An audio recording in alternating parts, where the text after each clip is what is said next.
right, greetings, everyone. Greetings. No, it's early in the morning, but we have a lot to greet about. For those who don't know, my name is Nikichi Daifa. I'm Advocacy Director for Criminal Justice for the Open Society Foundations, and I'm the founding director of the Justice Roundtable Coalition, which is a diverse coalition of over 100 national organizations, yay, working to reform criminal justice here in the United States. Believe it or not, we were founded way back in 2002. The Justice Roundtable was the catalyst behind the passage of the Second Chance Act in 2008, as well as the Fair Sentencing Act in 2010, which reduced the disparity between crack and powder cocaine.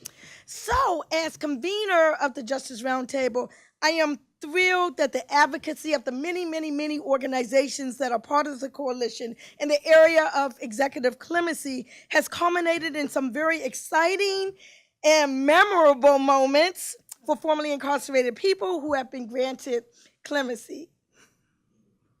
Yesterday, we successfully coordinated the attendance of nearly 30 commutation recipients from the Obama, Bush, Clinton, and Ford eras, along with family members of commutation recipients. If you're from the Obama era, let me hear a shout out, Obama era commutations. Okay. Any Bush era here? All right, got John Forte, okay. Philip Emmert. What about Clinton era? Okay. What about the Ford era? Come on, stand on up here. Christmas Day, 1975, he was commuted. All of whom have come to Washington, D.C., 7 of whom were selected by the president to join him in a private lunch at Busboys and Poets restaurant. The lunch directly followed the president's announcement of 61 new commutation recipient grants. I'm so very proud that Ramona Brant, Norman Brown, Philip Emmert, Angie Jenkins, Serena Nunn, Michael Short, and Kima Smith had the opportunity for this unique and once-in-a-lifetime opportunity with the president. The president's announcement and private lunch occurred as part of the myriad of criminal justice and clemency advocacy engaged in by Justice Roundtable participants, the latest being this morning's Conversations on Justice with Shaka Senghor, the acclaimed darling of Oprah Winfrey, whose seminal book, Righting My Wrongs, is a tale of forgiveness, hope, and second chances, and reminds us that our worst deeds do not define just who we are. And then after this discussion today, and after hearing introductory remarks by commutation recipients and family members, many of us will walk across the street to the White House for an historic White House briefing, Life After Clemency. I just want to state in closing that President Obama's special advisor, Valerie Jarrett, announced at yesterday's Women in Criminal Justice White House convening that the president, after dining with commutation recipients, stated that, quote, he has felt this enormous sense of urgency. And she also stressed that going forward, now she did say this, and it's on live stream, that every commutation recipient in the future does not have to be squeaky clean. Y'all know what I'm talking about. It is our hope that our president was so moved by the men and women he met and dined with that he would do everything he can to grant as many clemency applications as possible so that everyone can return home to their families and to their loved ones. And so with that, it gives me great pleasure to bring up here who will introduce our, well, you know what? It's Kima Smith, so, you know, there was a reason why my phone was still on. I hope everything is okay. I'm just about to introduce Van Jones. Kima, is everything okay? You're on speaker. Kima? Yes, I'm on my way. She's on her way, everyone. Give her a big hand. Kima Smith. All right. The poster child of this movement, really, the poster child. But we're about to move beyond the poster children, right, Shaka? We're about to move beyond the first-time nonviolent drug offender. Because if we really want to make a dent in mass incarceration. We have to go bold, okay? And part of this is part of that process of humanizing people, okay? They're not scary. They're not super predators. They're ordinary, everyday people, just like everybody, else. So with that, it brings great honor to bring up Van Jones. I mean, Van, I don't know how he does it. Every time I turn on the TV, doesn't matter what time of the day or at the night, he is on there. He is spot on, correct, Van, we appreciate, but he comes whenever he's called. I don't know how he does it. We really, really appreciate you. Van Jones, CNN political commentator, founder of Dream Corps, founder of Yes We Code, founder of Green for All. I don't even have this one. Founder of Color of Change, founder of hashtag Cut 50. Let's bring up Van Jones, who's going to introduce Shaka. Oh, and I forgot to mention the hashtag. Can you mention the hashtag? You know, you my heart. Well, I'm gonna keep it brief, but it's two things happening today. It's celebration of the victories we have won, but it's also rededication to the victory we have left to win.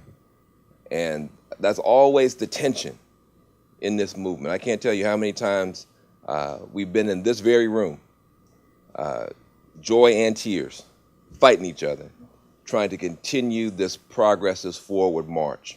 But we're not going to stop until we get all the folk home who need to be home. And that's got to be what we're about. And can we please give a round of applause to Nkechi for leading us, holding us, helping us, keeping us together. Every you talk about the poster child and the darling of and all this type of stuff, but every movement needs a god sister and a godmother to hold it together. That's Nkechi. So we're proud to be here in your house. Now look, she doesn't forget much, but even she's not perfect. And you can't have anything like today without some kind of a hashtag. And so the hashtag today is hashtag clemency is justice. Clemency is justice, not charity, justice. So now speaking of, it's just been such an amazing honor for me over this past, I guess, year and a half to be working with the hashtag Cut 50 movement. Jessica Jackson, who can't be here with us, Matt Haney, who is here. By the way, give a round of applause to Matt Haney, one of the founders of the Cut 50 movement, and also president of the school board in San Francisco, fighting against this school to prison pipeline, trying to get in the front end of this stuff as well as on the back end. So Matt is here. But this Cut 50 movement, which came as a dream to just cut the prison population in half at least, and then cut in half again and again and again until we're done with it. You were so welcoming of us. But the greatest champion that we get a chance to work with every day, and somebody who is a living representative of the entire ethos of what we're about, which is that genius should not be wasted. Talent should not be wasted. A big heart and the creativity of so many of our folks who are locked away should not be wasted. We all of us have the opportunity to shine, and as Shaka has now made famous, our worst deeds don't define us. And so we get a chance to work with Shaka every day. Many of you got a chance to work with him quite a bit, but we get a chance to hear today from him his book. How many people have got a chance to read the book or at least know about it? All right. So his book, which nobody wanted to publish.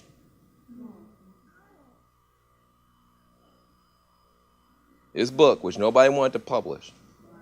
His memoir.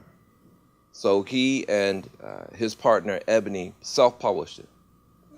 They were selling it out of the back of cars in Detroit. And that book is so powerful that it got into the hands of Oprah Winfrey herself. For those of us who publish books, that's our dream. Oprah ain't read a quote from me. And I got 2 publishers and agents and managers, and she don't know my name. But this brother's book wound up in her home and was so powerful that she brought him there. You guys all saw the thing on Super Soul Sunday. and he's now being able to spread his message and his story around the world. But it just goes to show the stone that the builder rejected is becoming the head cornerstone. Shaka Senghor.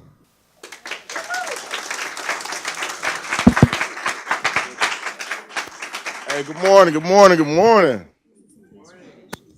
I got the rapper mic. This is what's up. Spit some bars up in here, son. Wow, this is I've done a lot of talks, but I don't think none is as fulfilling as this moment right here, to be able to share a moment with everybody who's been given a second chance to be at home with their family and their loved ones. So I just say welcome home, welcome back. I hope y'all enjoying this experience. We're really understanding that we got so much work to do, because those are our brothers and sisters we left behind. Yesterday I was in Ohio. I've been on this crazy tour, so sometimes I forget where I'm at. But I was in Ohio doing a talk. And in the middle of the talk, one of the ladies who was there, she came like 3 hours to come experience the talk. She's a friend of a guy named Keith who's on death row. And in the middle of my talk, he actually called her. And he called because he thought I was done. He thought I had wrapped up, and he just wanted to say thank you for donating 100 books to his mentoring program. These are the type of men and women that are incarcerated. Men and women who care about other people. Men and women who use their intelligence, their spirit, their big hearts to help change the world that we live in. He's slated to die soon, but his focus is on saving other kids. He's basically stood up and said that he's innocent, and all the evidence points to that reality, and we know how that story plays out over and over again. And he could be real selfish, and he could focus all this energy on trying to fight to ensure that they don't snuff out his breath. But instead, he puts energy into making sure kids have books in areas where books aren't readily available. And so he got a chance to share his voice with an audience of people, and it meant the world to me to be in a position to allow that moment to happen. And so today, coming here, my mind is just full of all type of thoughts. It's been a very emotional ride, putting the book out and going through everything that comes with that. But I'm so inspired today. And I'm inspired because I see my brothers and sisters who understand where I come from, who understand why we get up every day and we tell our stories in our most painful moments over and over and over again. When I walked out of prison in 2010, I knew I was one of the fortunate ones. I was one of the fortunate ones because I went to prison for second-degree murder. And a lot of us don't make it back. I knew I was fortunate because I have friends who are serving life sentences for nonviolent drug offenses. And I knew I had a responsibility. And my responsibility was to ensure that their voices are heard, and that we really start thinking about what it means to be humane. What does real justice look like? What do real second chances look like? And why they really matter. So just to give you a brief overview, I can't give you all the details, I need y'all to buy that book. I got out of prison in 2010. I started mentoring in Detroit, working with kids to ensure that they didn't take the path that I took. For that work, I ended up winning what was called the Black Male Engagement Leadership Award. As a result of that work, I ended up getting a fellowship at MIT Media Lab in Cambridge. That led to me getting a fellowship at Kellogg for part of my leadership work. Ultimately, I went on to do a TED Talk about second chances, redemption, which became one of the top TED Talks of 2014. I started writing in solitary confinement because I felt like that was the only way that I can keep myself from going crazy. And when I began writing, one of the things I wrote down is that one day I want Oprah to read one of my books. Seriously, like I wrote on a piece of paper, like one day she's gonna read one of my books. It's gonna be a bestseller. And so that dream ultimately came true. I had an opportunity. I taught 3 semesters since I've been home at the University of Michigan. Only professor with a GED and goes to school with Timberlands on. So the thing is, I do a lot of cool stuff. But in the process of doing cool stuff, it really started making me think about how much genius exists inside prison. So one day, I was at MIT Media Lab, and I was speaking with the director, and I said, I want to do a prison hackathon. And he was like, no, Shaka, what does that mean? Like, do you want to, like, break people out of prison? I'm like, well, I want to do that too, but not with y'all. Y'all might snitch on me or something. But I wanted to illustrate what I believe is a very valuable point, is that we are in the business of just throwing people away and discarding humanity. And so what I did is I came up with 5 design challenges. And they were based on how in prison we lived our everyday life. So I had them attempt to design a tattoo gun made out of a tape player motor, big pen. I know some of y'all tatted up in here. They like, yup. And the guitar string, John Forte, them guitar strings, more than just for music. I had them design what's called a stinger, which is the means by which we used to heat our water up in order for us to actually eat hot food. I had them design a lighter using 2 batteries and wire, which is how we illegally lit cigarettes when they took matches out the penitentiary. But I presented all these design challenges, and they were super excited. And I was excited for them because I felt like, this is some of the best engineering minds in the world. And I felt like if they can complete these challenges, that they'll be able to explain the science behind the challenges. And so we embarked on this journey together. 2 hours in, some of the best, most brilliant minds in the world could not complete one challenge. Wow. Not one challenge. Wow. We actually blew the power out of MIT Media Lab. I was like, yes, I loved it. But what it made me think about was, what if they had completed those challenges? Let's just say some smart student at MIT Media Lab would have made that tattoo gun. What would have been the headline splashed about? Genius at MIT Media Lab creates a tattoo gun out of scraps, out of things that's thrown away and discarded.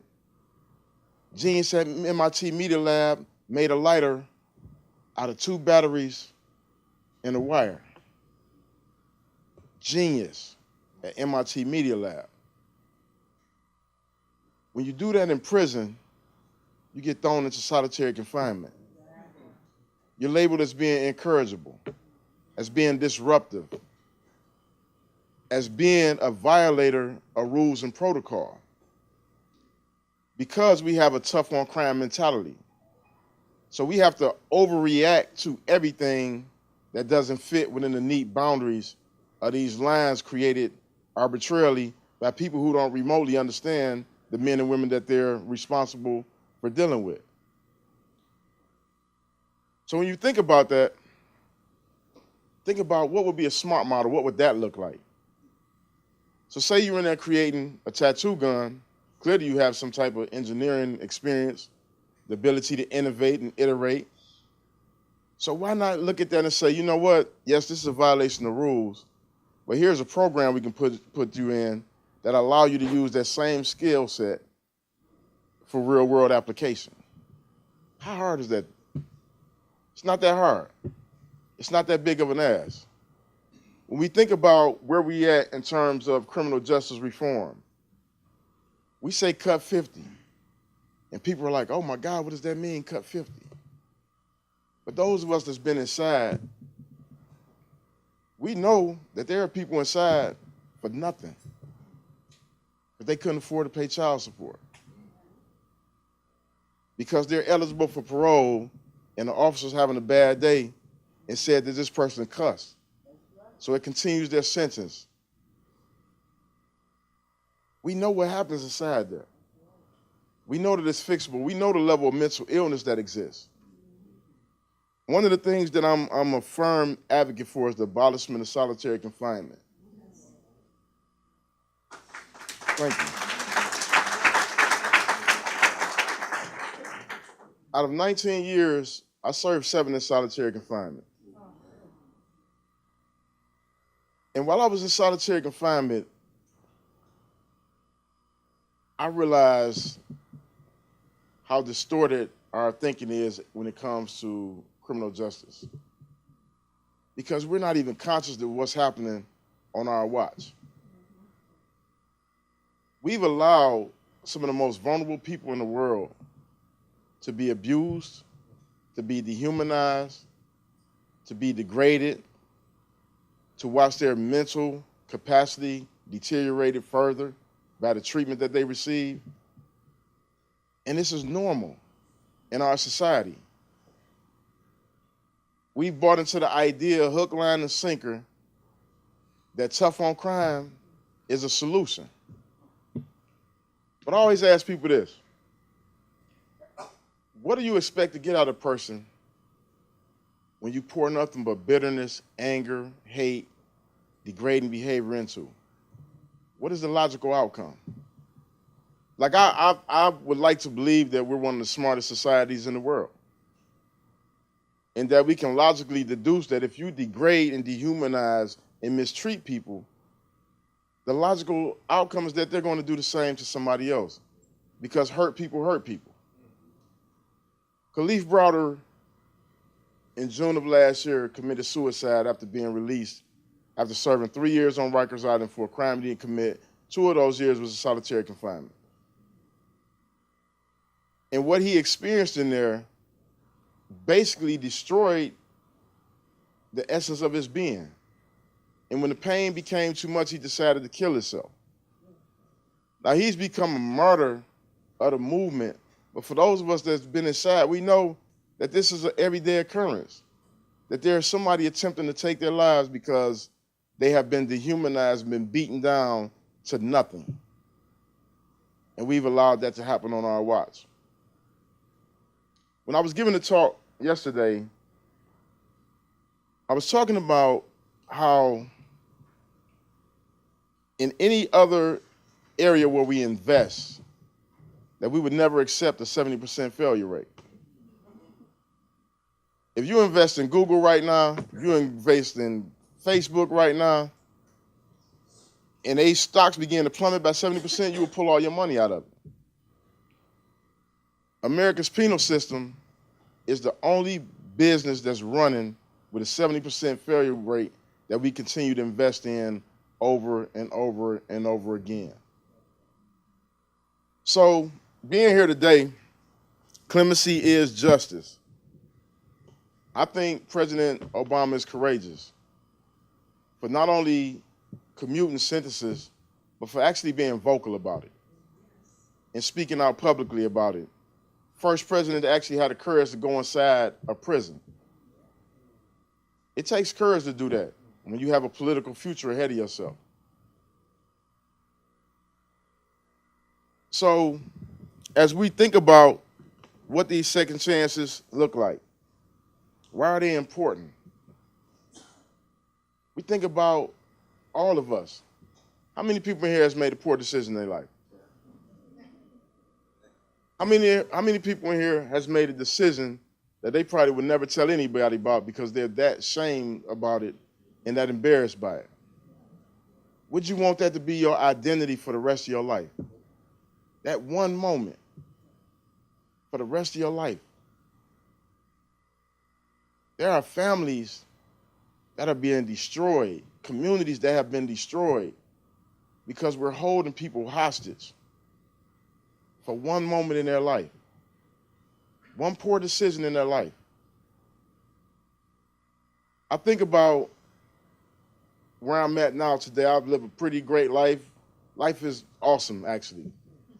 But there's a part of my life I can never get back. And that's the opportunity to go back and parent my oldest 2 children. And I see it play out.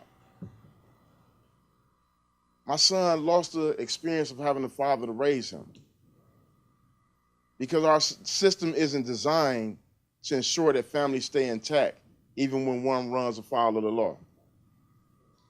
In fact, it does the complete opposite. It ensures that families are broken up and destroyed. I was in Germany last June. I went and visited 6 prisons in Germany. Now, first of all, I'm a brother, and so when they asked me to come to Germany to visit 6 prisons, it's like, hold up, you know what I'm saying? Like, hold on, what's this all about here, you know? But when I got there, it blew my mind. Because when you think about Germany's history, and you think about everything that's been said about Germany, I'm expecting to go over there and see something that make what we go through over here look like summer camp. I'm gonna go over here, it's gonna be people being brutalized and chained to beds. And when I went over there, it blew my mind, absolutely blew my mind, how they interacted with the men who were incarcerated. From the very beginning of them being arrested, their goal is to re-socialize them back to society. They don't have life sentences. They have what's called lifelong sentences, which the most you can possibly serve is up to 15 years, and that means you have to be completely incorrigible. They don't have long-term solitary confinement. When I was talking to the warden, and y'all know how tough wardens can be, right? I'm talking to the warden, and I told her how long I was in solitary confinement, and she started to weep. And honestly, it was the first time I ever felt something for myself. Because that's normal. Where I come from, I got a friend that's been in solitary confinement over 30 years right now. So my 7 years was a walk in the park compared to what he went through. So when I saw her visibly weep, that was mind-blowing.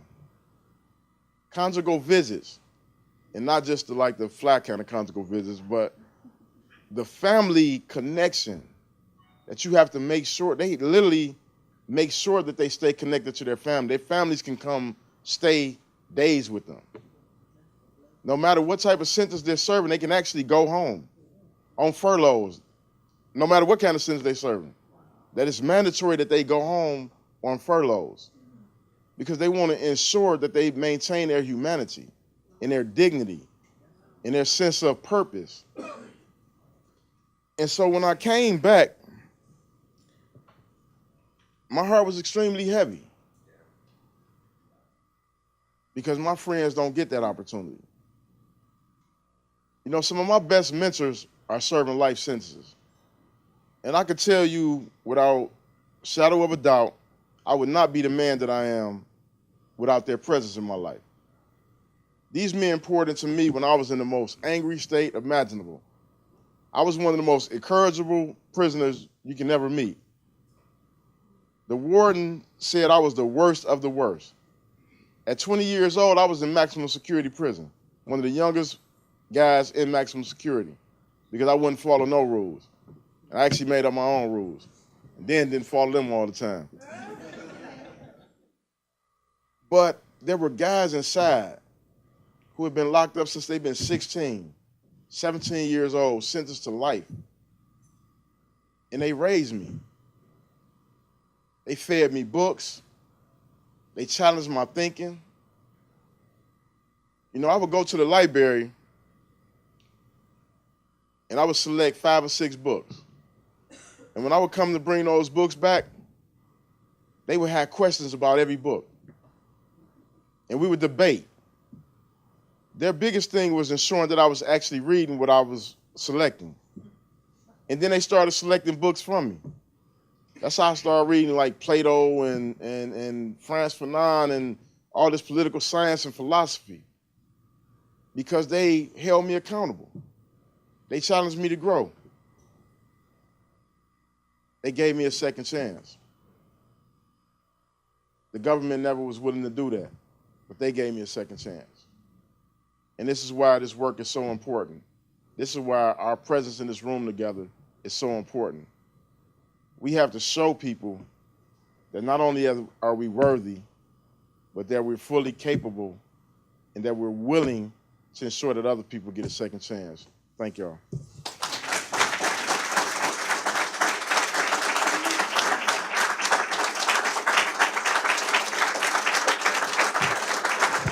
Wow.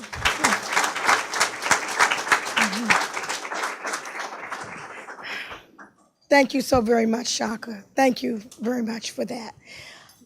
The book is on sale back there, and when we break, hopefully you all will be able to go over there and purchase Righting My Wrongs by Shaka Senghor. He will sign the book. Say that again.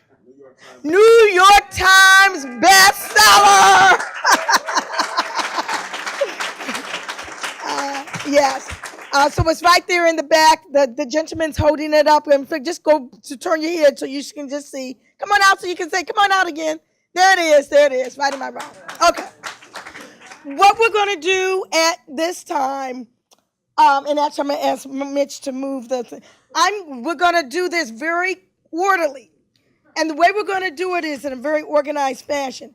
Because we want to hear just 1 to 2 minutes from each of the commutation recipients and family members of applicants, just 1 to 2 minutes. And if you hear something that strikes your fancy or you want to talk to them later or interview them later, get their information and you'll be able to do that. So we're going to bring up about 5 chairs. We're going to do it in groups of 5. I have a very lengthy story. Okay. Yeah. Personal, individual, Yeah. So I'm just going to kind of sum it up a little bit.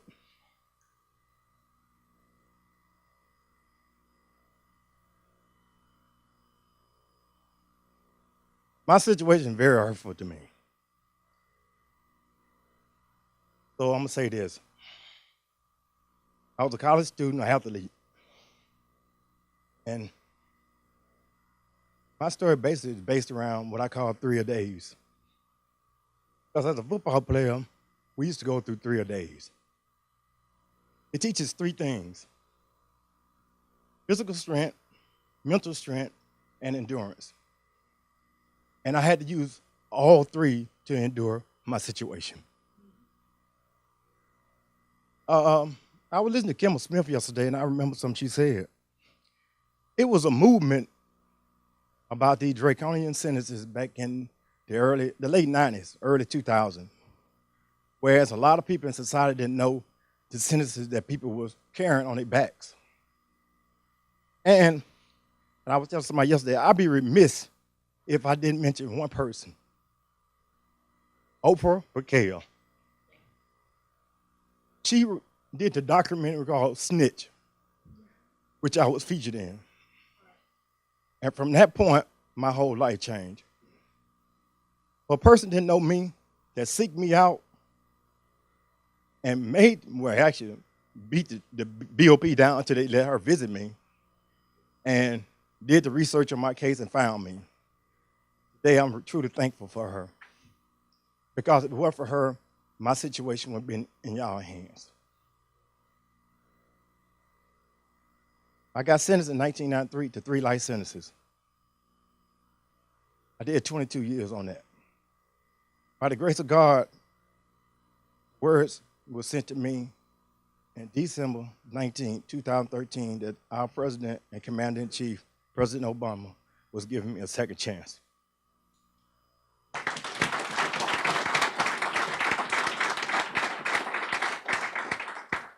So today I say to the families, to the people that have served time, that went through the same struggle I have, and I was talking to some family members yesterday, it's not just a family fight, it's our fight too.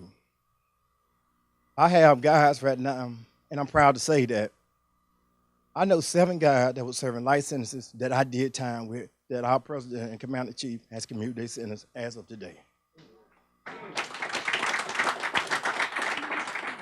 We have what we call a think tank. We socialize and we network between each other. I know people in Texas, Florida, I'm from Alabama, all the way to Mississippi. And then what we do is we continue to communicate with one another, trying to still help those brothers that we left behind. Because truly, I take their heart and their deeds with me every day. So I just want to thank y'all for coming out and supporting the cause today. The fight is not over. It's just begun. So it's going to take a collective effort from everybody to continue this fight. And I just appreciate you. My family appreciates you. I appreciate you. And thank you, and God bless you. The fight has just begun. Clarence Aaron, thank you. Now we're honored to have Ramona Brant. Good morning, everyone. I am so honored to be here amongst my peers that actually paved the way for me to file my petition and be heard and brought out. I was a product of domestic violence. I was with a young man that initially I thought he was just a nickel dime penny pusher. And when I decided to leave him, I found out that he was a little more serious, a little more in depth into the game. My family, he took my brother, and the orders was to kill him, but he beat him up in front of his family, made them watch, and then another order was to kill my mom if I didn't come back. So I returned. But before returning, I lost my car off the back of my truck, and I went to the police. I said, I am running for my life. My brother just got beat. They threatened my mom's life. Please help me.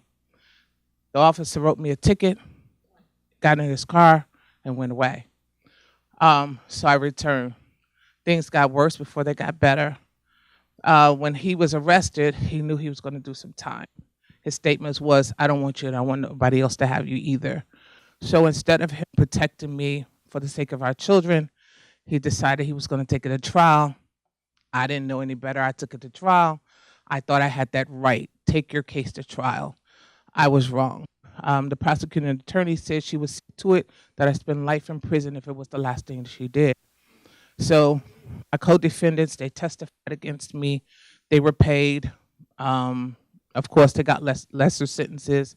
And so I was sentenced to life in prison. I was raised in the church, but I decided when I got older that I wanted to see what the grass looked like on the other side. Was it really greener?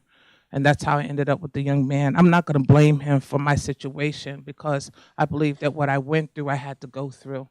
And it made me a better person today. 21 years was a long time to have to spend in prison on a first-time nonviolent sentence. I knew what he was doing. Yes, I did. I was guilty of that. But to spend 21 years to do a life sentence, that was far greater than I could ever imagine. Amy was introduced to me and began to beat me. File your clemency. File your clemency. And I hesitated. I honestly did. And then when CP14 came through, I was like, okay, this might be my opportunity to get out. And so I went forth. And there was a special man that was introduced to me. There were other organizations that helped too, but Casey Tolan told my story better than I could ever tell it. I was like, oh my God, I didn't know these things happened to me. But he investigated my case. He put it together on paper, and that's how my story got out. Thank you, Casey. God bless you. Thank you for having me. God bless you. Thank you, Casey. Okay, we have Norman Brown. Good morning. Of course, I'm moving off a few films because this has been overwhelming for me and my family. But first thing, as I always start out, is I want to thank all of the women, as I do everywhere I go, for your strength and your support. Because without y'all, without the woman and the way she loves and how much she'll give and how far she will go, we really adore you and we really thank you.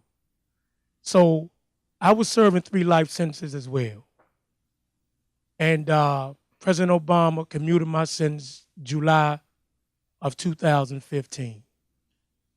It has been a remarkable journey. Everything is 3D. And one thing that I wanted to share yesterday, as I did with President Obama, is that oftentimes we forget about trying to heal the whole man or the whole woman. Sometimes we focus more on maybe the necessities like house and clothing and jobs. But there's other aspects to our psyche that we really need to pay close attention to. And if we neglect them, then we neglect the whole person. So in the process, as we go on and we move and we heal, just be mindful, brothers and sisters, that all of us that are in the process of healing, you have to go to the root of some of our issues. And then we have to start there and begin to try to heal the whole person in order for us to be able to live a healthy life. So therefore, I'd like to thank Sister Nikichi, Amy, my lawyer team, and everybody, and my sister most of all, who's waving her hands back there.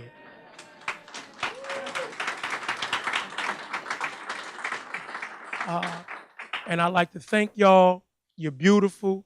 I was a little late. I apologize. I'm always on time, so please forgive me, and thank you for this opportunity. All right. Okay, none other than the phenomenal Roach Brown. Merry Christmas, everybody. I want to thank Nikichi and everybody from the Open Society and all you beautiful people who stuck by folk whose lives were over. This is really Christmas. To me, every day is Christmas when you're on this side of the fence. And to be in a room with everybody who returned from the dead.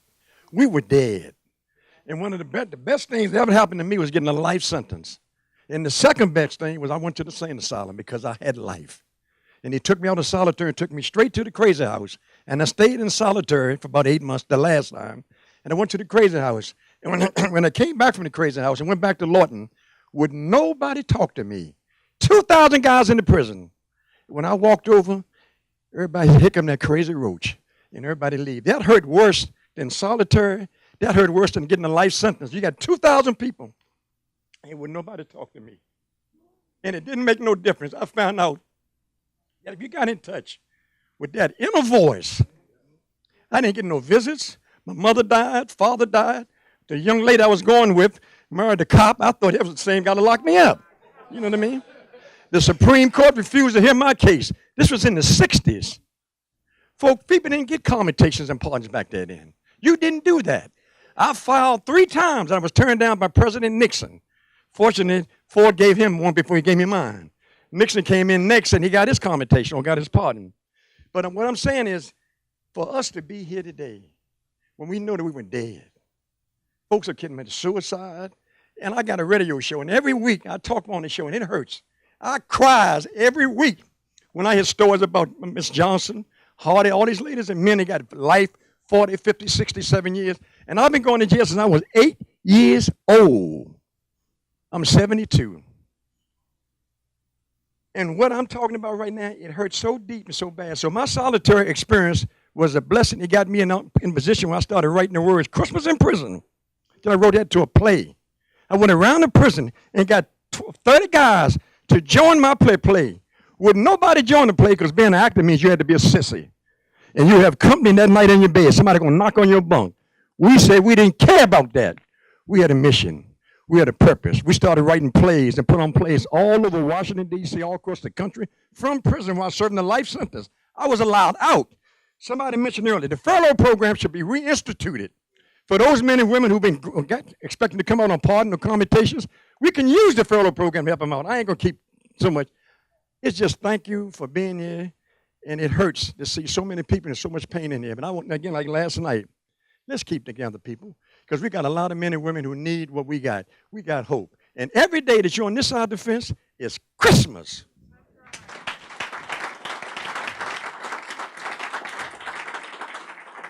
And he was commuted on Christmas Day, 1975. And as a teenager, I remember Inner Voices. And we used to go down to Lorton. That was the DC's prison. And, you know, Roach is really his historic icon. I'm a lifelong resident District of Columbia. Thank you. Philip Emmert. Okay, we're talking about Ford, right? Bush. Hello, everyone. I'm Philip Emmert. I grew up in the 60s and 70s when doing drugs was just kind of what we did. I had hair back then. But, that kind of snowballed until I got arrested in 1992. And the prosecutor said I was looking at maybe 1 to 5 years. I wound up getting 27 years because I was one of the only ones that went to trial. I was the last one that went to trial out of a large conspiracy. And anybody knows that they throw everything at you. Everything everybody done, they just throw it on you. And I was shocked. I thought that was the lowest point in my life.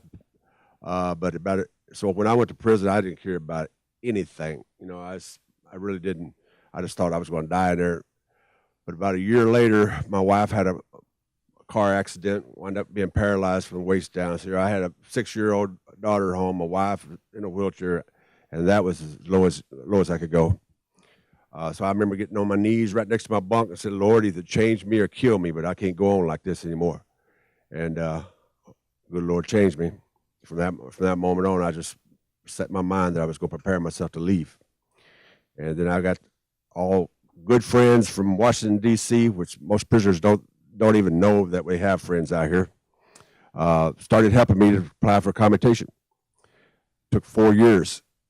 But in December of 2006, President Bush, which was a miracle, signed my petition, and I was going to go home a free man. We talked about the experience yesterday. The president and I was bawling like a baby just hearing everybody else's story because the emotions that ran through my mind that day were unbelievable. The telephone call I got telling me about it, but the most important was when I was able to call home and tell my wife and daughter that I was coming home. Prisoners need hope. You and all the people that volunteer to help, you give them that hope. And I just thank you from the bottom of my heart. Okay, good morning, good afternoon, good day, Merry Christmas. It is a pleasure to be here. It's a humbling pleasure, but it's also so taxing. It's so taxing. It's so spiritually draining to hear stories that you relate to, that you know, because I tell this story so often and I tell it so frequently. And I'm grateful to be invited to the discussion, but at the same time, it rips me apart to be a part of this discussion because we have to have this discussion and it's so painful. I came home December the 22nd, 2008, after being awarded a commutation from then President George W. Bush. I was sentenced to 168 months in federal prison in 2000 for first-time nonviolent drug offense, particularly that had to do with liquid cocaine, 14 kilos of it. When I went away, I met a lot of great brothers, and I had a lot of support on the outside. So I had faith, love, and resources on both sides of the wall. And there's a lot of faith and there's a lot of love, but I know personally that men that I still communicate with to this day did not and do not have the resources that I had that allowed for my voice to be heard. And it destroys me to an extent to be the exception to the rule. And I don't want to be the exception to the rule. I want to be the norm. I want brothers and sisters coming home to be the status quo. Perhaps one of the most profound things that I heard George W. Bush say during his presidency, during one of his interviews, he was talking about the soft bigotry of low expectations. That's a really eloquent way of putting it. I did not, and I'm going to be really, really quick. I'm just going to tell a very, very brief anecdote that talks about the soft bigotry of low expectations. And I'm going to pass this mic because I know we have a lot of voices to hear. And so I went to NYU for about 6 months before dropping out and jumping into the music industry head first, where I met with tremendous success, and then I didn't, and then I committed my crime, and I made my mistake, and then I went to prison. And I read a lot voraciously, and I communicated with folks on the outside. And it was Professor Charles Ogletree, who was at Harvard at the time, who became my mentor. And he said, John, why don't you apply to school again? So I said, what school should I apply to? He said, apply to Harvard. And I said, you got to be crazy. But I did. And I went to the education department in my prison. At that time, I was at Fort Dix. And we went through the process. In fact, someone came from Harvard in order to interview me. The entire prison knew about it. And like high-fiving on the way to the visiting room to interview with Harvard. To cut that story short, I did not get accepted into Harvard. And I called up Professor Charles Ogletree and I said, I went through the process, I did not get into Harvard. He said, all right, well, we're gonna try again. And we tried again. So I applied to the London School of Economics. And I went to the education department again and I said, I didn't get into Harvard, but I'm applying to LSE. And the woman looked at me and she said, maybe you're aiming too high. We've got a community college down the street that can give you an HVAC certification, and then you can do, and perhaps that will be good enough. And I said, with all due respect, ma'am, is that what you would tell your children? Reluctantly, she put forth my application, and a few months later, I got accepted to the London School of Economics. And instead of keeping that curricula to myself, I broke bread with my brothers who did not get into LSE, and they became my study group. So the soft bigotry of low expectations should not be anything that any of us engage in on any level. Think of your children. What would you tell your children? Thank you. And, John has an amazing story. And he said, Nikita, I tell this story and all, but I need to do justice to my brand as well. So we're going to hear him perform this afternoon, those who will be going to the White House. So we will hear his words and music as well. Thank you. Dorothy Gaines. Dorothy, oh my goodness. I think she really is responsible for the Fair Sentencing Act of 2010, because if it were not for her story, her human face, okay, that really touched the heart of your senator who helped to make it happen. Dorothy Gaines. My name is Dorothy Gaines. It's a very, very emotional day. I was sentenced to 20 years in federal prison. Had never been in trouble, was a nurse. And my children's father testified against me and his mother. She was sentenced to 5 years as well. My mother died when I went to prison. She walked in the courtroom and said, "This is my last time seeing you alive." While I was gone, I left a 9-year-old boy, an 11-year-old girl, and an 18-year-old daughter. My 11-year-old daughter was molested by a family member while I was gone. My 9-year-old son is now in prison. He was stabbed 15 times last month. He's now 30 years old, and he left a 9-year-old daughter. This does not stop once we get home. Our families are so torn up when we come home. President Clinton released me December 22nd, 2000. I thought that was going to be the joy, but that was the tore part of my family. It was already destroyed because I was the only living parent. My children's father died when they was 2 and 3 years old. So this is very hard because I have to think about my son just had surgery because the prison neglected him after he was stabbed, and he had surgery last week to take out 3 bones out of his arm. That's my only boy, and he fought for me. He tried to commit suicide 3 times while I was gone. He tried to walk to the White House to see President Clinton, and that's what started the campaign. Oprah Winfrey from Snitch featured Clarence Aaron and I in 1999. Eric Sterling from Drug Policy Lounge, FAM, and everybody. But right now, I'm wondering, will I live to enjoy my own boy?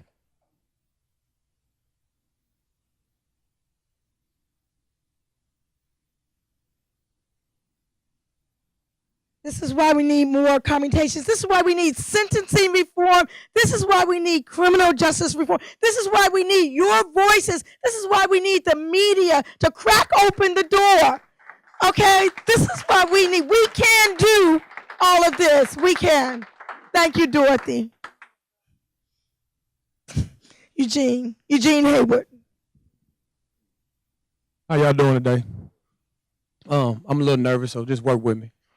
I want to talk about cause for a minute. And as a 15-year-old kid, I didn't have everything that I wanted going to high school. So I went and got a job at Hardee's, but I altered my birth certificate. And I loved my job, and you know, it got me the things I wanted. And they found out that I was too young to work there, so they fired me, and they told me, "Come back on your 16th birthday, we'll hire you back." But I pretty much was embarrassed about the whole situation, so I started buying $20 double ups and breaking them down so I can get clothes to go to school in, and that's how it started. And my dad was very strict. I wouldn't stay with him when I was 14. He wanted me to get good grades. So I did that in order to have the freedom that I needed to continue to sell drugs so I can have school clothes, the things that other kids had that my dad couldn't afford. And through that, I ended up working at a bank through a summer program, but I was still selling drugs and I was ruined from regular income. It just was never enough for me because of what I had did at the age of 15. And as I was graduating high school, there was no counselors to tell me how to get in college or anything. Nobody told me anything, and I lettered in academics. And pretty much didn't know anything. I remember one of my girlfriends called me on a Saturday and was like, "What you doing today?" I'm like, "I ain't doing nothing." She's like, "Well, I'm going to take the SAT." I'm like, "What's that? You know, what are you talking about?" And she said, "Well, it's a, test you got to take to get in college." I said, I don't know anything about that. So, to make a long story short, you got a lot of kids out there that are not getting what they need early. That's a problem. That's something that we got to deal with because I'm one of those kids, and later on down the line from catching petty cases or whatever, I ended up getting 2 life sentences for selling drugs in 2001. And just by the grace of God and praying, and I can feel you, Mr. Emery, I was at that point where I was saying, just kill me, because I was there. And so I felt him when he said that. I wanted to die. And just by the grace of God, Obama let me out this December on the 18th. And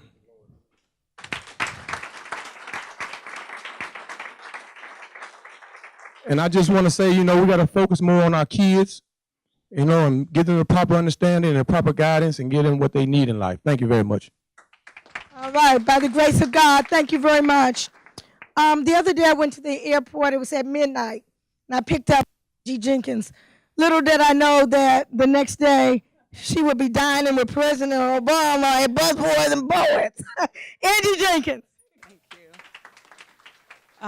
Thank you, everybody. All of this is so overwhelming. Just like this gentleman here, I was commuted on December 18th from President Obama.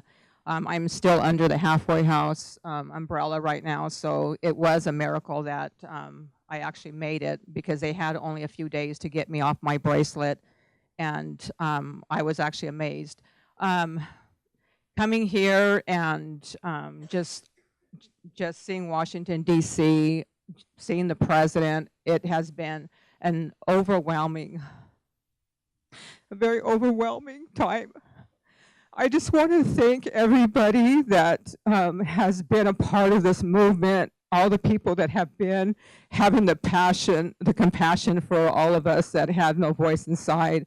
I thank you, and I thank my sisters and brothers inside right now. I wish they could just see this right now. It would continue to give them hope. I know that there are people here that I would like at some point, I hope that I can actually meet and thank as well, because I know that a lot of different people are being given thanks to. I was made aware of that Russell Simmons was also a big part of helping the movement with the Clemency 14 movement. And, before I got out, I used to say, if I ever make it out, when I make it out, I have such a bucket list of things that I want to do in my life that I never was able to do. I grew up in a very a poor family unit, dysfunction. My father was an alcoholic, and there was physical abuse, verbal abuse when we were growing up. My mother thought she was doing right by keeping us all together and staying with my father, but it did more damage to a lot of my siblings and I. I got on drugs when I was a young girl. I got pregnant, and I got caught up in that, but a part of me didn't want to continue on repeating the same cycle.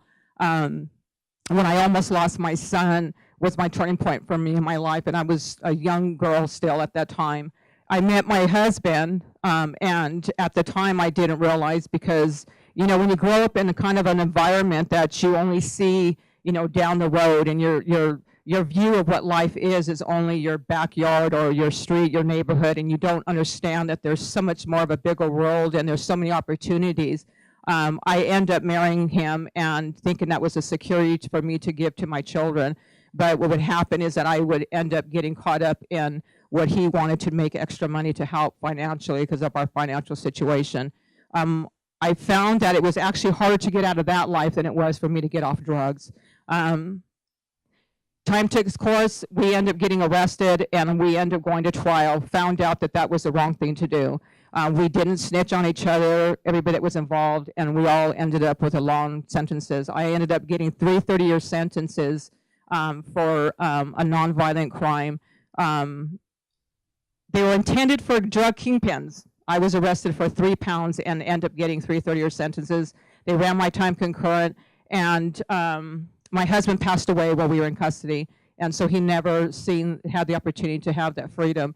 But I just want to thank all of you all for what you're doing, and for all of us that are coming out. You guys are all the ones that have been before us, are inspirational to us. And people inside, we have families that we form inside there, but now it's just a wonderful thing to see now. All of you and being a part of this family now is just bringing so much more inspiration to a lot of us, and I thank you so much.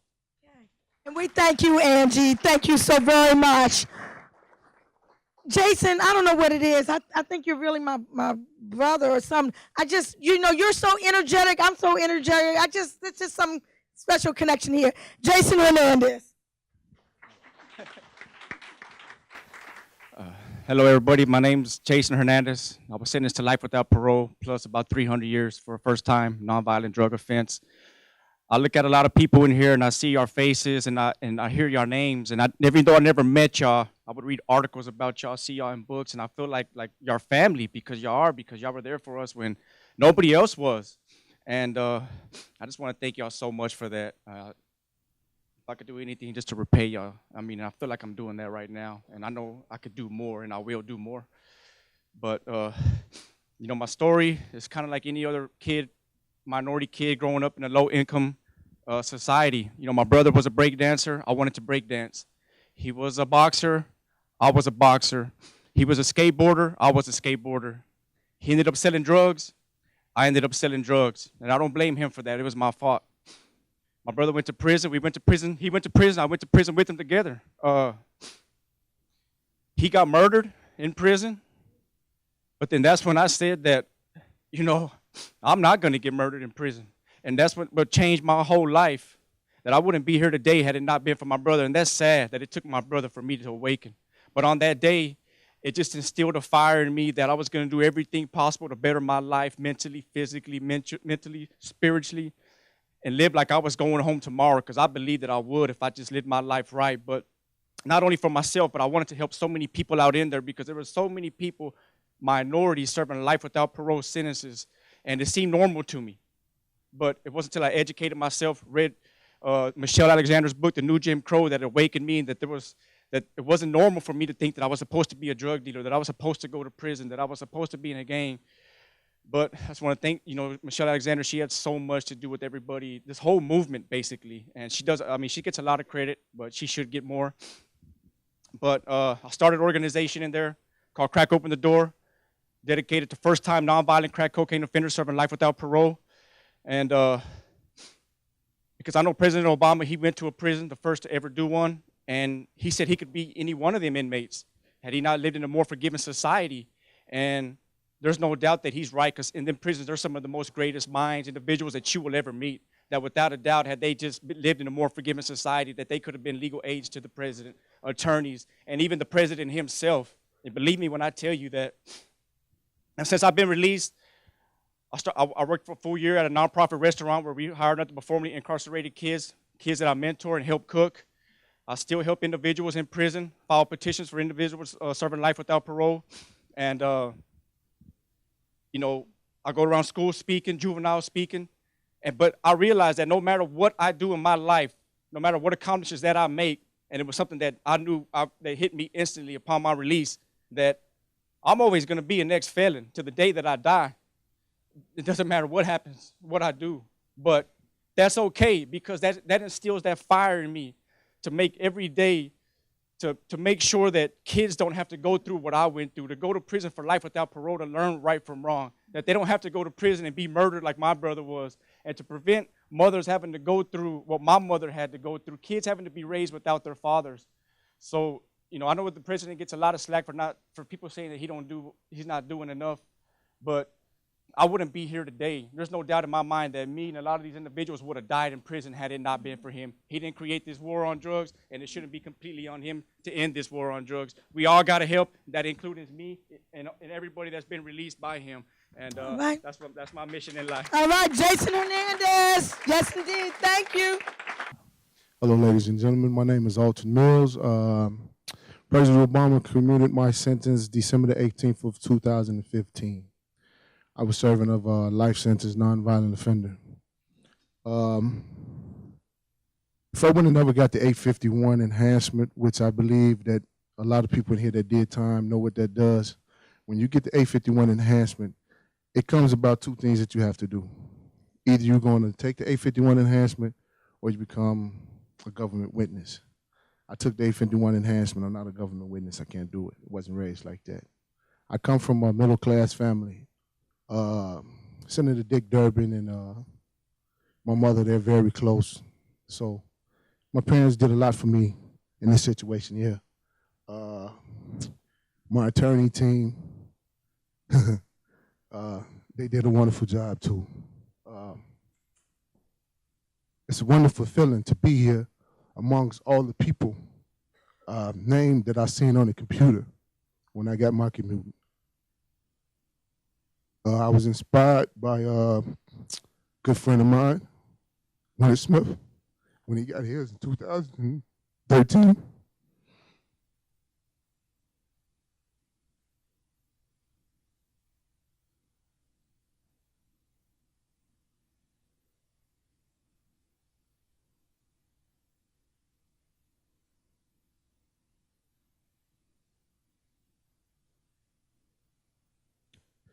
Keeping the faith in God is what helped a lot of us make it through. This is a wonderful year for me. My daughter, she's graduating from college in late October, and I got a granddaughter on the way. So this will be my first grandchild. I'm not going to hold it up. Thank you all. Thank you very much, Alton. Shironda Jones. Hello.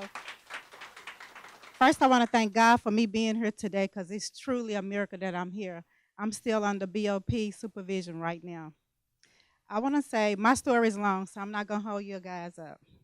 You're a little nervous. I'm a lot nervous. Not only did I go to prison, my entire family went to prison with me. My mom died in prison with me in December 2012. And that was a hard time for me.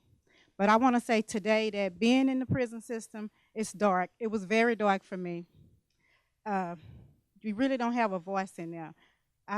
My attorney, Brittany Bird, came into my life in 2009, and she became Shironda Jones' voice, because in prison, Shironda Jones didn't have a voice, and I was just doing hard time. First time, nonviolent offense, they gave me life. I done 17 years in prison. I'm happy to be out. I just feel like I'm a walking miracle right now, and it's a blessing that I'm here today. When I think about the numbers that has been commuted with the sentences, it overwhelms me. I just want to cry, because I know and understand that I'm a walking miracle. Thanks. Walking miracle. Thank you. And thank all the lawyers out there, too, who really have been responsible for. I just want to say one thing. When I was in the system, we had no attorneys. We need more attorneys, and we for sure need Congress to change the laws. Without that, we have nothing. And I was in prison for 17 years. I left my family there. So for them to keep reaching out to me, I have to reach out to people. And I want to thank all the groups that helped me, Cut 50, FAM, Can Do, all the people that became Shironda Jones' voice, I just want to thank you. Thanks. All right, thank you so very much. And then that brings us to Amy Povah, Can Do. And Amy, thank you very much. You were the one who put me in touch with a lot of the committees that I either didn't know or didn't have contact for. You're the one that produced the video that's there. Thank you very much. Amy Povah. Thank you.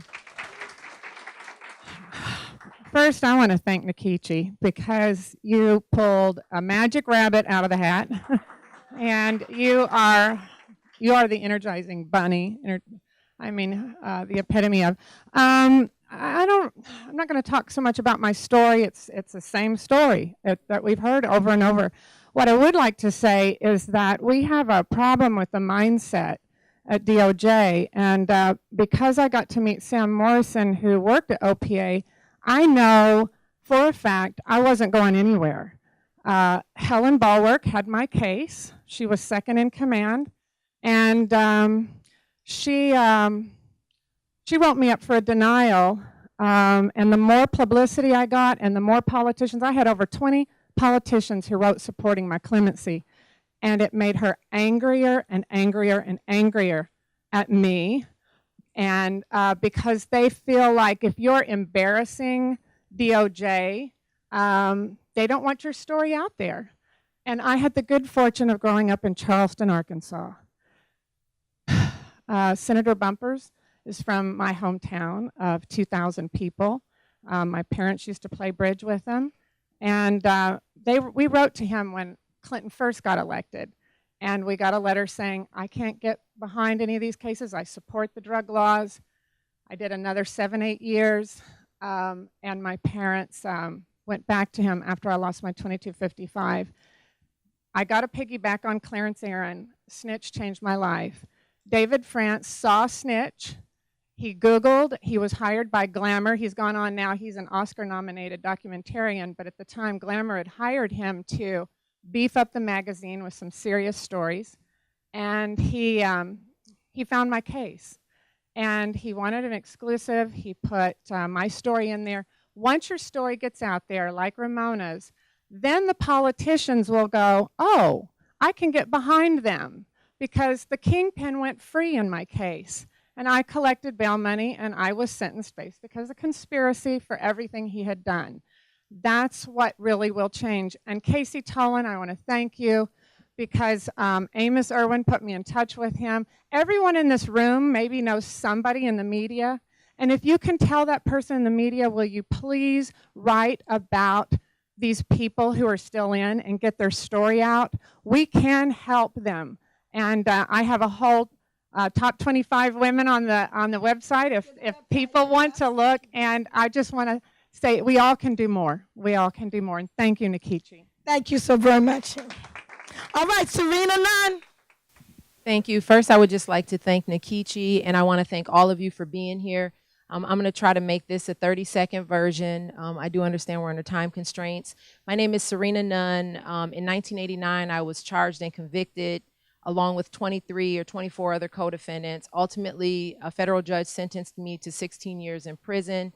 In about maybe 97, FAM, the organization Families Against Mandatory Minimum, sent out these newsletters. They wanted people to share their stories. I did that. There was a newspaper in Minnesota where I'm from called the Star Tribune, and there was a writer who wanted to make people aware of the fact that tons of people were receiving these lengthy sentences, because most people didn't realize, nor did they believe, that you could be a first-time nonviolent offender and receive a life sentence or 15 or 20 or 25 years. He ultimately finished the article. He spoke with women all across the country in the federal system, and they featured my story on the front page. An attorney who was sworn in like for only 2 days, Sam Sheldon, he's back there. If you could raise your hand, Sam. He was stopping at a gas station from seeing another pro bono client, grabbed the newspaper, saw the story, read it, made arrangements with the case manager in prison to come visit. We talked about my case. He thought the only chance that I had was through a presidential commutation. At that time, President Clinton was in office. I had some other legal stuff going on that we sort of finished that up over 2 years. In January of 2000, it was I went through a very depressing time. I lost my grandmother. I had already lost 2 cousins while I was in there who who were more like my brothers. And I think at that point, Sam just sort of got this fire under him. He started the commutation campaign, and ultimately the federal judge, along with other politicians from my state, supported me. And July 7th, 2000, President Clinton commuted my sentence. What I would just like to add is I think more has to be done on the front end. I think that this whole commutation movement is great, but I feel like the White House shouldn't be responsible for picking and choosing 20 people or 10 people to get out. I think it has to be changed on the front end. And then on the back end, I believe that there should be some sort of expungement process in place for federal formerly incarcerated individuals. Thank you. All right, thank you. Thank you very much. Rudolph Norris. All the people that you heard up here say, you know, like I come through the streets, I was raised in the streets. You know, like it took for me to take and sit in my prison cell and then look in the mirror and really look at who I really was. And I really didn't like who I seen, so then I said a change had to come about. And so what I did was I vowed to take and not allow myself to be institutionalized. I learned to take and be de-institutionalized and not come home and be better with none of society on, you know, like what took place with me, because my actions put me where I was at. So, and I had to take responsibility for that. And, you know, and I want to thank my attorneys. Also, I want to thank the public defenders and plus, you know, Project Clemency 2014, because, you know, they was very easy to work with. And then I was also doing paralegal work myself because I was still working on my case as well. But, you know, I also want to give, you know, like my blessings to, you know, Brother Mike Short, Kima Smith, and a brother named Derek Curry, because they gave me that hope that one day that I possibly will be coming home too. Because I was given 2 30-year sentences for distribution of crack cocaine and unlawful distribution for crack cocaine. But you know, then I couldn't blame it on society. I had to look in the mirror and realize that I was the person to put myself in that situation. And like I heard a brother say, you know, like I took away a lot of time from my kids. And you know, and that was the most hurting thing to me. It wasn't the time, because I was used to doing that. But me leaving my kids the way that I left my kids, it was more hurting than, you know, like the time that they gave me. I just want to thank y'all for this opportunity to be able to be heard and, you know, to be able to be a part of this, because it truly, like I heard what everybody say, that it have to start with us first. And that's what I try to do. I try to take and talk to some of these younger brothers and tell them, don't throw your life away like I almost threw mine away. And so with that, I thank y'all for having me, and then it's truly a blessing to be here. It's a blessing. Thank you. Okay, we're going to bring up the next session. I just have to say today that everybody I've heard talk has just been such an inspiration. And like someone else said, most of our stories are very similar. So what I wanted to take this time to point out was that when I came home, I was blessed to be able to get into a reentry program called the STAR program that's in northeastern Ohio. And we have a very wonderful federal judge there, Judge Benita Pearson. And she's a great inspiration to me also. And the camaraderie that I have with my peers that are in this reentry program has really given me the strength to find my way to get settled back into society. And I know we're constrained for time, so I think the most important thing for me to say now is that program is so remarkable.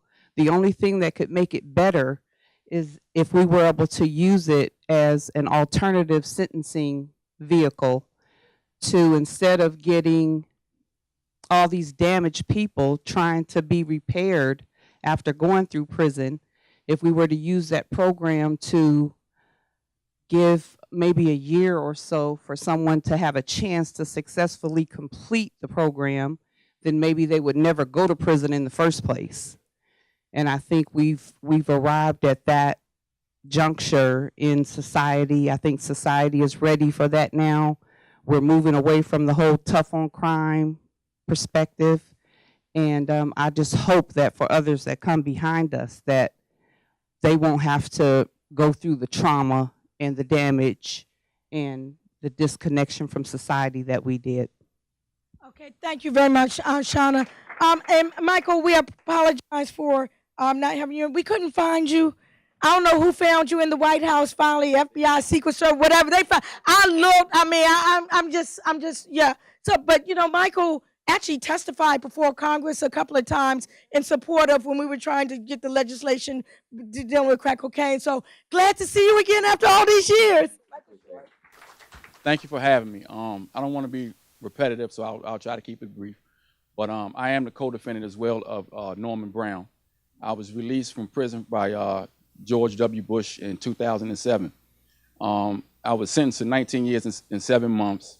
I served 15 years and 7 months. When I started my sentence, I was only 21 years old. I basically grew up in prison. But I don't have any kids. And since I've been home, I've had a great foundation of family and friends. And I just want to step back for 1 second and just acknowledge the fact that I was in prison at 21 years old. But it's extraordinary to see right now with the older inmates and everybody that were in prison, like Mr. Roach Brown that was there, positive influence, and well as Rudy. These men raised me and showed me strength and encourage, and there was no corruption dealing with these people to corrupt a young brother. They helped me. They gave me hope. And it's people like that. The reason I want to mention that, because there's people with big hearts just like them as well as me. There's some others in prison that are just like us. We just need the opportunity, and we need somebody to continue to fight for us because it's important. And with that being said, I want to touch on another subject. I don't want to spend too much. I will, but coming out of prison is very vital. Everybody may not have the resources that I have, and some of the other people here, because that clock is ticking once we're removed. And if we don't gain employment, get our credit restored and things like that, it's that temptation in which someone can make a mistake and then come back. That's another area that I think should be touched on. Thank you, I appreciate it. All right, thank you very much. This young lady needs no introduction. I'll just say Kima Smith. Today is a new day, and so for us to be in this room at this particular time, it is for a particular reason. I don't believe that I had the opportunity to hug President Obama, sit at the table, talk about some of these issues, and to be a first-time nonviolent drug offender. I don't think the nonviolent thing should be even taken into consideration. When you think of the kind of time that's being divvied out to mostly people of color, there comes a time, and that time is now. And so it breaks my heart. Shironda, I'm Kimba. I've received a 24.5-year sentence. I served 6.5 years. President Clinton granted me executive clemency.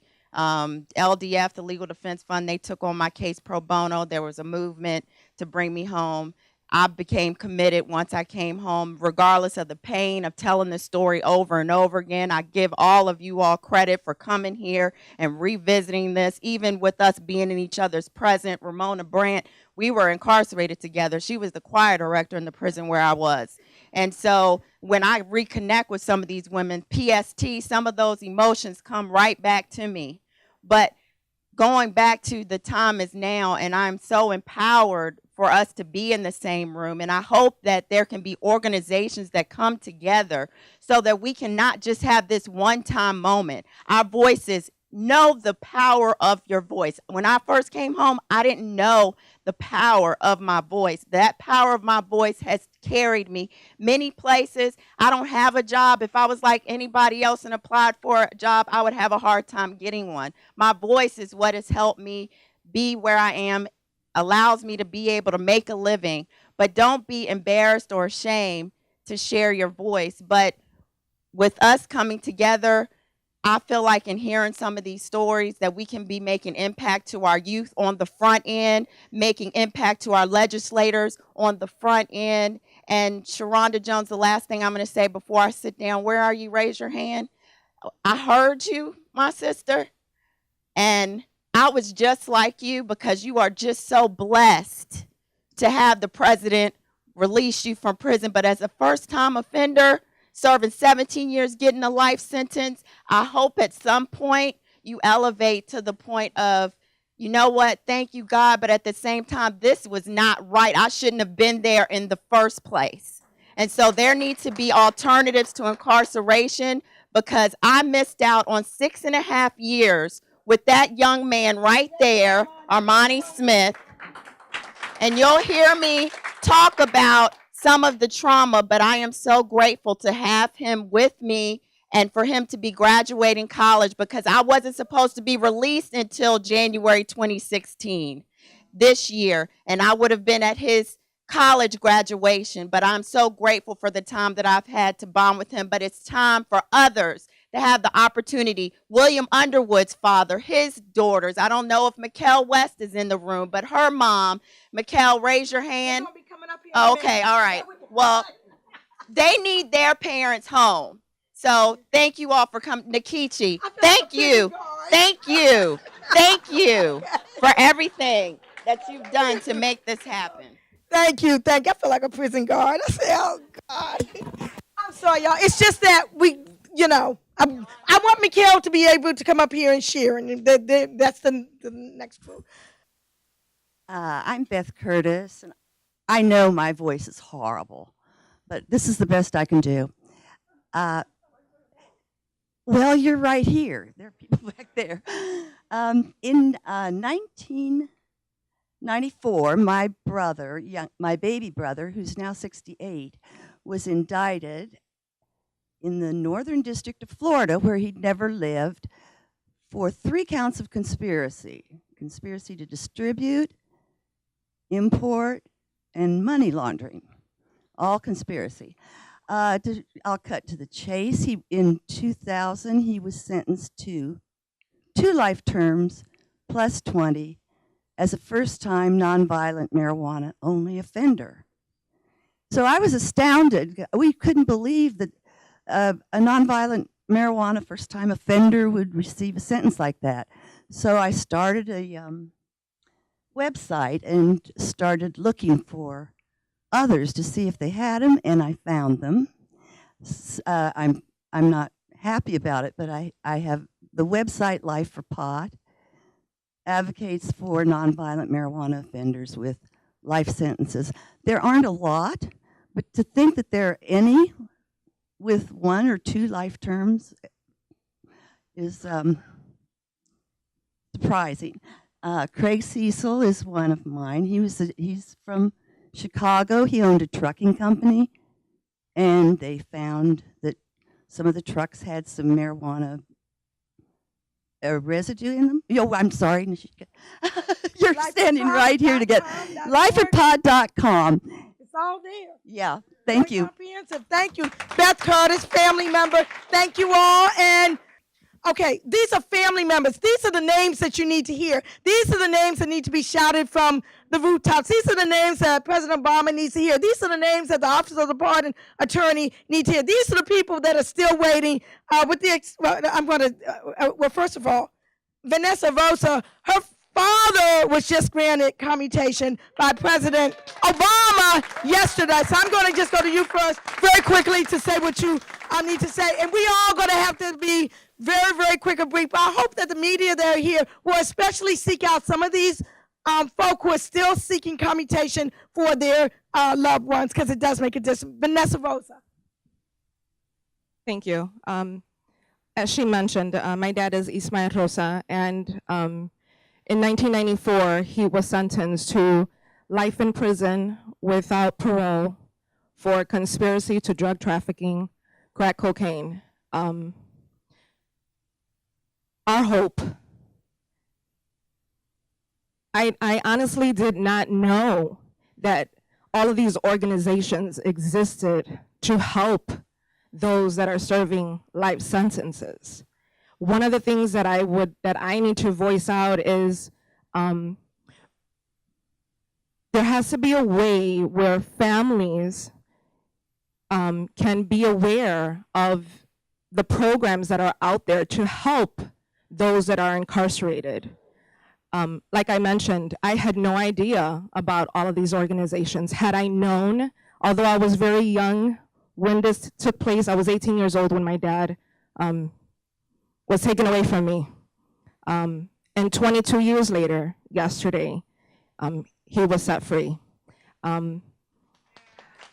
It's been a hard emotional journey, but again, if there's a way for families to know about these organizations so that we can become involved and help others, it has to be known. It has to be put out there. Thank you.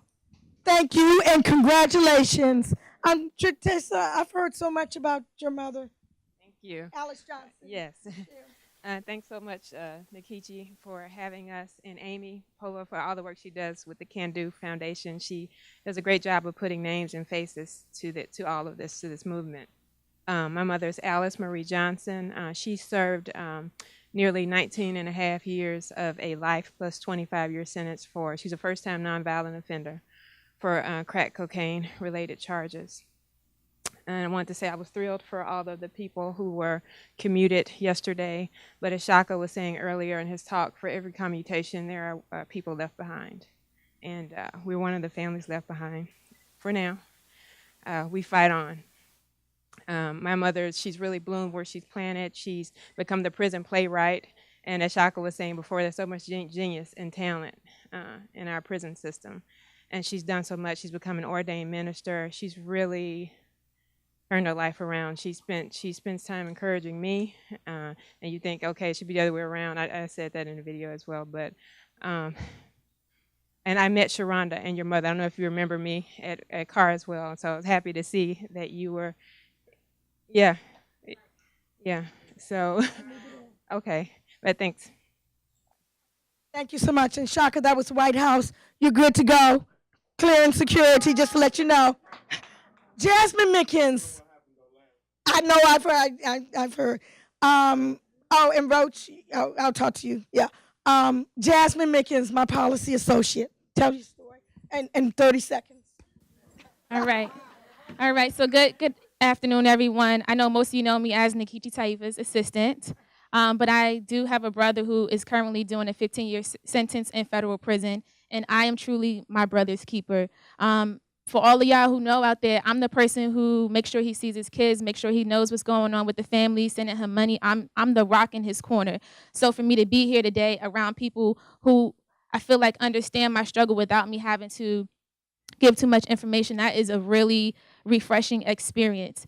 It's comforting and re-traumatizing at the same time, but I'm thankful for the hope that we all share. I'll just give you a quick snapshot of my world. When my brother had his sentencing, my whole family got to the courtroom on time. We were actually like a little early, and we saw a case before his. It was a white man who had embezzled millions of dollars.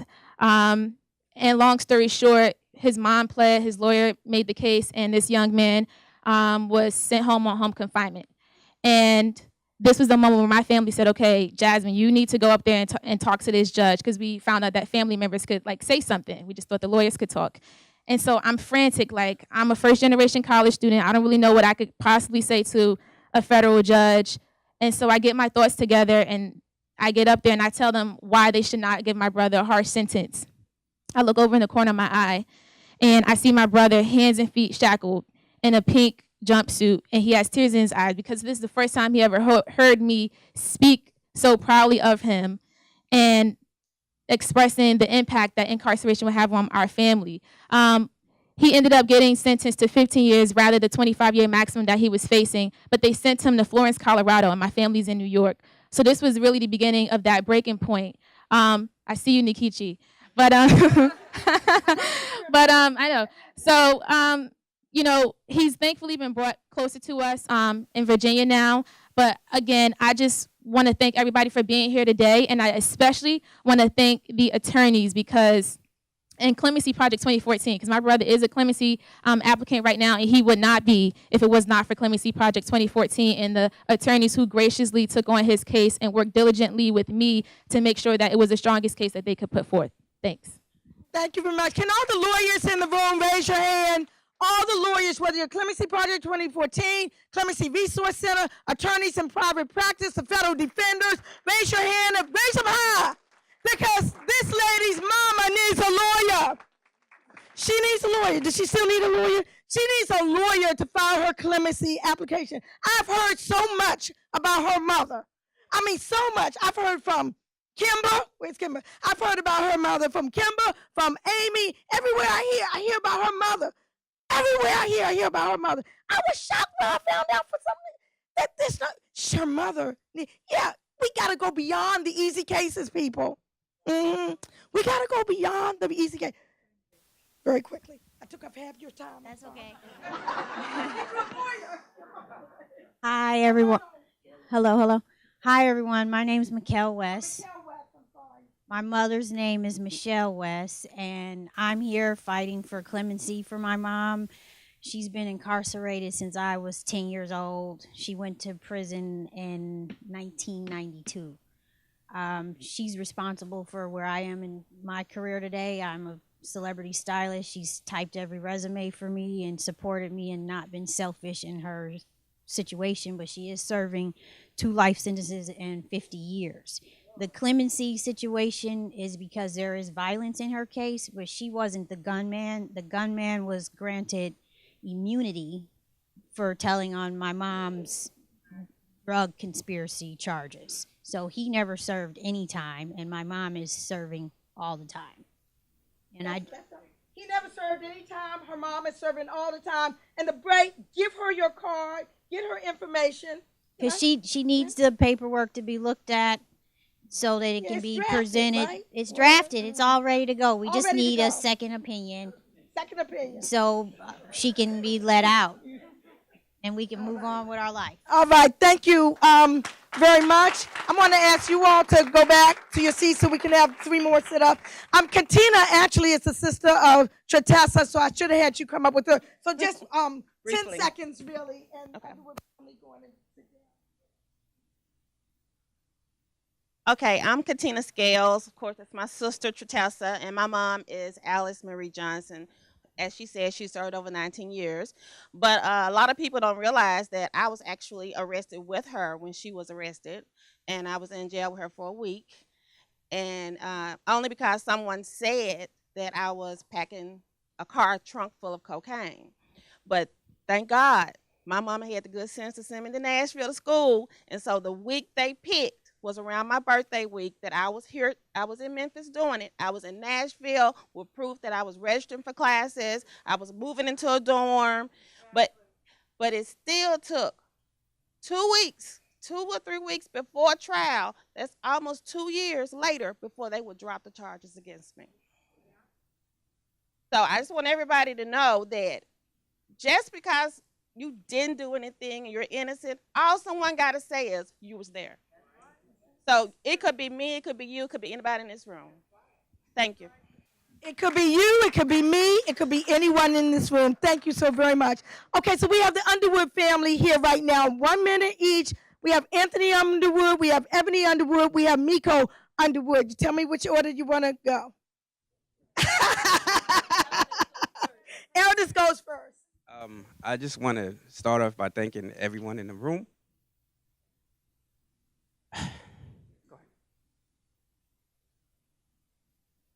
I just want to thank everybody in this room, Shaka, Kimber, all the other committees, because you could have easily decided once you had your freedom and no one could blame you, that you just wanted to go in a corner and be with your family and try to get those years back. But instead, you dedicated your time to help other family members. And I'm sorry, but my father is my best friend. And they came and got him the day after my 18th birthday, 3 days before his 35th birthday. I'm now 45 years old. Miss my father every day. Lost 8 family members. I lost my mother, I lost my grandmother, and I didn't have them there to kind of help me get through that. I had to learn how to be a man without him by my side, raising my daughter. Hard. It's really hard, and I just want to thank you all for being here and all for caring, and it's just amazing. Yesterday when I saw Kimber give President Obama a hug, I cried because I know her pain. I know everybody else's pain as a family member, because people don't realize that I'm with them. It's so painful to hear those metal doors slam when you leave prison. visiting your loved one, and just have to worry about them every night, praying that you get that call, that email. And I'm sorry, and I mean to take up a lot of time, but everybody, thank you, thank you, thank you, thank you. What's your father's name? William Underwood. Okay, Miko Underwood.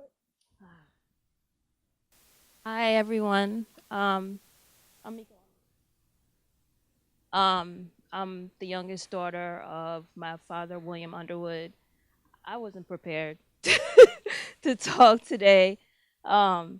Ebony and Anthony have been at the forefront of this. I've just been in the back supporting them, supporting our family every single day. There's not one day that goes by that we don't speak to Dad. He calls us every single day. He's been a part of our lives. He's a part of our kids' lives. My son is his oldest grandson. Anthony's daughter is his oldest granddaughter, and Ebony's son is his youngest grandson. And our boys, our kids know them, know him. 28 years is too long for anybody. It's not right. I walked around for many years with shame. I'm in the fashion industry. A lot of people in the fashion industry don't know that my father is in prison. They don't know this story. And it's because of you guys' voices, Nkechi, Maria McDonald, who's been an angel for our family, that I don't feel ashamed to tell this story anymore. Because it's like, people look at you like, it's not just your parent is a good parent. And you look at your parent and you still have that in your eyes that they are the people you look up to. I'm sorry, Nkechi, I'm gonna say one more thing.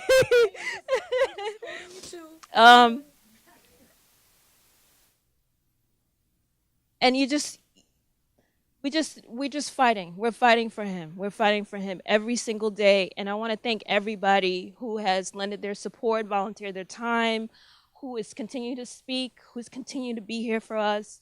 My dad is in great spirits every single day. He lifts us up. It's because of his veracity for life. His sense of humor is incredible. His wit. He's taught me to be an entrepreneur. He's taught all of us to go forward, to move ahead, never feel like anything can stop you from doing what you do. And that is his determination has always pushed us to go forward for him to come home. All right, thank you. And the last Underwood sibling, well, that's here, Ebony Underwood. Hi, everyone. Thank you all for being here. Thank you, Nkechi. Thank you to the Justice Roundtable. Oh, God. So as the family members, we are the daughters and sons. We have another brother who lives in California who was actually present when my father was actually arrested. He was 5 years old at the time. Yeah, he could not be here with us today, but he is definitely with us in spirit. And I just want to say that, like my sister said, like my brother said, like many of the commutees said, that we as children of the incarcerated absolutely are dragged along, right along with you all during this sentence. Children of incarcerated parents feel so much shame, so much abandonment, so much guilt, because you cannot explain. It's not easy to explain what your parent, who your parent is, or what they've been through, or how they've been. However, our father, I'm going to speak for my father, our father has been an incredible, incredible being to us throughout his entire sentence. And the reason why I stand here today is because of his determination, his resilience, and his veracity, as my sister has said, to keep moving on. Maria McDonald was a friend of his. When we were at the 20-year mark, and my brother was done, I was done, we couldn't take it anymore. It was at that point that she stepped in and came down to DC and advocated for us, and it's been an incredible moment. She got Nkechi Tayafa's support. She came on, and Nkechi has come on as our pro bono attorney, and then it took me a couple of years later, but I came on and decided to do a petition on change.org, who has been absolutely incredible. And they have gotten so much support. And what has kept me going is reading all of the support from all the people around the world that understand our story and understand what we've been through. And I just want to say thank you. We still have hope for Father's Day. Whatever day our dad comes home, it'll be Father's Day for us. And for all the families that are still out there, please, please continue to hold on. We will not stop. We will keep going. I believe that President Obama will be there for our dad. And I thank everybody for being here. And please continue to lift her voice. As Kimba said, thank you so much for shouting us out. As she said, please use your voice. It's so powerful. It's so impactful. I didn't even think I was And then we have a website that is called inprison.net that is for families to find out information about these services that can help other families out there. Our dad is the one that came up with a website for us to help other people because he was like, there's too many things that are happening to people. They can't see their families.